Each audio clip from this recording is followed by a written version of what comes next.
On May 26, 1990, in a quiet Florida suburb, a woman opened her front door to a stranger holding flowers and balloons. 90 seconds later, she was dying on her driveway. The person who shot her wasn't wearing a mask, wasn't hiding in shadows, wasn't even trying to look threatening. They were dressed as a clown, a rainbow wig, a painted white face, a colorful outfit built for children's birthday parties, not for murder. For 33 years, that image haunted investigators, haunted a small town, and haunted a family that had to explain over and over that no, this wasn't a joke. This wasn't a prank gone wrong. Someone had planned this. Someone had bought a costume, driven to a stranger's house, or maybe not a stranger at all, and pulled a trigger. And then they vanished. The clown was never caught that day, not that week, not that year. In fact, the person behind the face paint would go on to build an entire new life. A marriage, a business, a home 2 states away hiding in plain sight for almost 3 decades. This is the story of Marlene Warren, the woman known around the world only by a name the media gave her killer, the killer clown. Wellington, Florida in 1990 was the kind of place people moved to for a fresh start.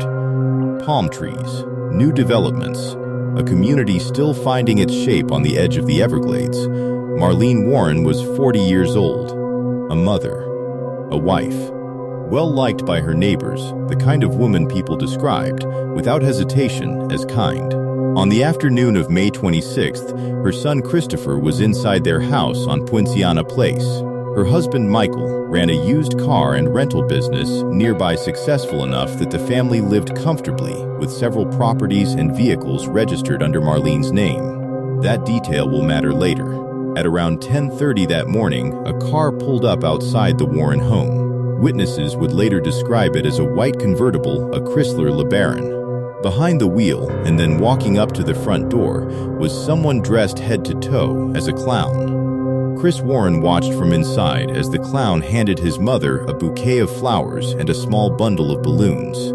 One of them, silver, read a simple, cheerful phrase, "You're the greatest." For a moment, just a moment, it must have looked harmless, almost sweet, a gift, maybe a gag from a friend. Then, the clown raised a gun and fired directly into Marlene's face. She collapsed. The clown turned, walked back to the convertible, and drove away. No struggle, no warning, no hesitation. Marlene was rushed to the hospital, but the injury was catastrophic. She held on for 2 days before she died, long enough for her son to be at her side, but never long enough to tell anyone who had done this to her. Whoever the clown was, they had already disappeared into the flat, sun-baked streets of South Florida.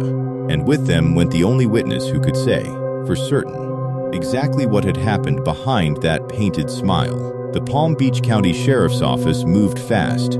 A murder in broad daylight in a residential neighborhood committed by someone dressed as a clown. This wasn't a case anyone was going to forget. Investigators had one immediate advantage: the getaway car. 4 days after the shooting, the white LeBaron convertible was found abandoned in a nearby parking lot. It had been reported stolen from a car rental company, one that, detectives soon discovered, had connections to Michael Warren's own dealership. That was the first thread, and when they pulled it, more began to unravel. Detectives quickly focused on 2 obvious angles. First, who benefited from Marlene's death. Second, who could get their hands on a clown costume, a getaway car, and knowledge of Marlene's daily routine. The financial picture was troubling almost immediately. Despite Michael running the business, the properties, the cars, the assets, most of it was legally in Marlene's name. If she died, her husband stood to inherit everything outright. But Michael Warren had an alibi. On the morning of the murder, he was in a car with friends, on his way to a horse race. Investigators confirmed it. He hadn't pulled the trigger. So detectives turned to the people around him. That's when a name kept surfacing: a young woman who worked for Michael, repossessing cars for his business. Her name was Sheila. Neighbors and co-workers told investigators the same thing, almost word for word. Michael and Sheila were having an affair.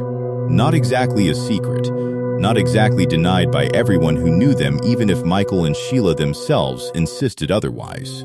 An affair isn't a motive for murder on its own. Plenty of marriages survive infidelity. But combined with the money, combined with the timing, combined with a stolen convertible tied to Michael's own business network, the pieces were starting to form a shape. Detectives began looking for anyone who might have sold a clown costume in the days before the murder. And they found something. 2 nights before the shooting, a costume shop employee remembered a woman coming in right at closing time. She wanted a clown outfit, colorful, complete, ready to wear. She paid, and she left. The employee gave a description: a white female, brown hair, brown eyes. It matched Sheila Keene. Then came the flowers, the balloons. Someone had to buy them somewhere before showing up at Marlene's door with that eerie, cheerful bouquet. Investigators traced the silver balloon, the one reading "You're the greatest," to a single supermarket chain. A Publix location near Sheila's home had sold that exact type. Employees recalled a woman with long brown hair purchasing balloons and flowers just an hour before the murder. Once again, the description lined up. And then there was the car itself. When police finally processed the abandoned LeBaron, they found a strand of hair inside, brown, visually consistent with Sheila's. A search of her apartment turned up something else: orange fibers on clothing. The kind of fiber, investigators believed, that could have come from a clown wig. Costume shop, supermarket, stolen convertible, fibers in her own home. On paper, it looked overwhelming. But every single piece of it was circumstantial. A description isn't a fingerprint. A fiber isn't a confession. And in 1990, the DNA technology that could turn probably her into definitely her simply didn't exist yet. Sheila Keene was interviewed. She claimed she'd been out that morning searching for cars to repossess routine work for her job, but she couldn't verify exactly where she'd been or account clearly for her time. It wasn't enough. Prosecutors knew that if they charged her and lost, there would be no second chance, no do-over. Whatever they had, it needed to be airtight, so no arrest was made. Investigators believed from almost the very beginning that they knew who had done it, and they couldn't prove it. Years passed. The file on Marlene Warren's murder sat technically open, practically frozen. New cases piled on top of it. Detectives retired. Witnesses moved on with their lives. And Sheila Keene didn't run. She didn't need to. In 2002, 12 years after Marlene's murder, Sheila Keene married Michael Warren. The same Michael Warren whose first wife had been shot to death on their own front porch by someone matching Sheila's description, wearing a costume traced back to a shop Sheila had visited 2 nights before. They didn't hide the relationship. Friends and neighbors in their new life had no idea about the connection to a decade-old cold case in Florida. The couple eventually left the state altogether, settling near the Tennessee-Virginia border in the small town of Abingdon, where they opened and ran a restaurant together, a normal, unremarkable life, hundreds of miles from Wellington. For a long time, it seemed as though the story of the killer clown might simply end there. Unsolved, unremembered by anyone outside true crime circles, and a grieving family that never stopped asking questions. But cold cases have a way of waiting. In 2013 and 2014, Palm Beach County's Cold Case Unit reopened the file. With a federal grant funding new forensic work, investigators finally had access to something their predecessors in 1990 never did: advanced DNA testing capable of analyzing degraded, decades-old evidence. They went back to the hair from the LeBaron, back to the fibers from the apartment, materials that had sat in evidence storage since George H.W. Bush was president. And this time, the science caught up to the suspicion. Detectives also uncovered what felt like the final, almost cruel twist in the story: Sheila Keene wasn't hiding under a new identity in some distant state by accident. She had married the victim's husband. She had built a life with the very man investigators had once considered a co-suspect. She was, by then, legally Sheila Keene Warren, sharing a last name with the woman she was accused of killing.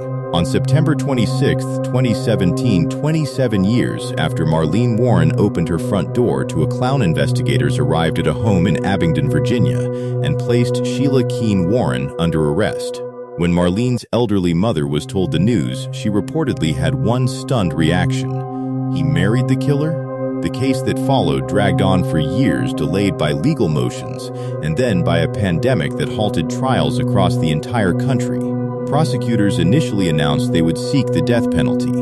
The defense fought every piece of forensic evidence, arguing that DNA mixtures were unreliable, that hair samples could have been left in the car long before it was ever reported stolen, that circumstantial evidence, even decades of it, wasn't the same as certainty. For years, it looked like this might finally go before a jury. The public would finally hear both sides argue the case in full, under oath, in a Florida courtroom.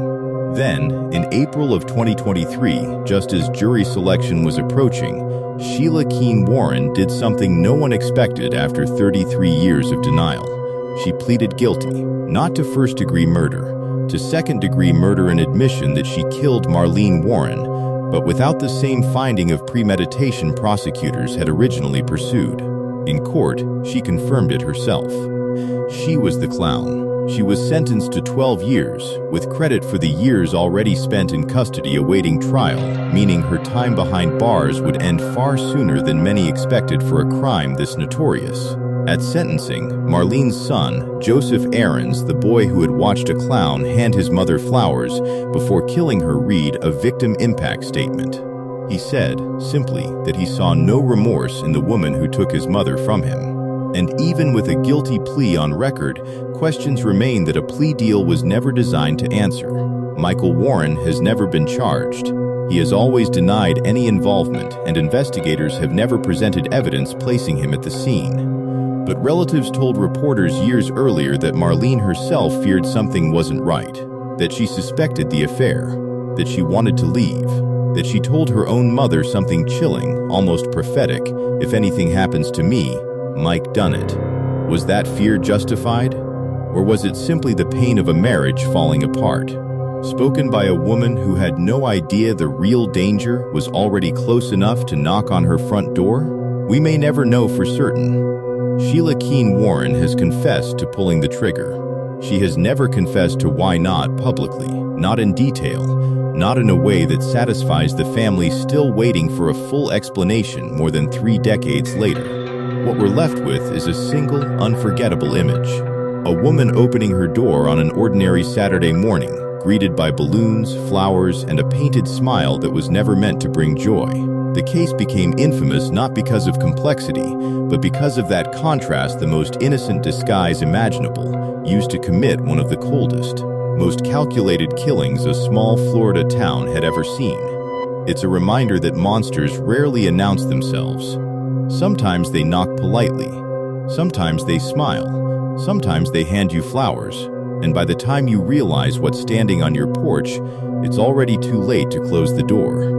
So after everything you've just heard, where do you think the truth still hides? Was this one woman's decision alone, or did someone else help write the plan behind that painted smile? If this case pulled you in the way it pulled in investigators for over 30 years, subscribe for more true crime documentaries like this one. Drop a like if you made it to the end, and tell me in the comments, do you think Michael Warren knew more than he's ever admitted?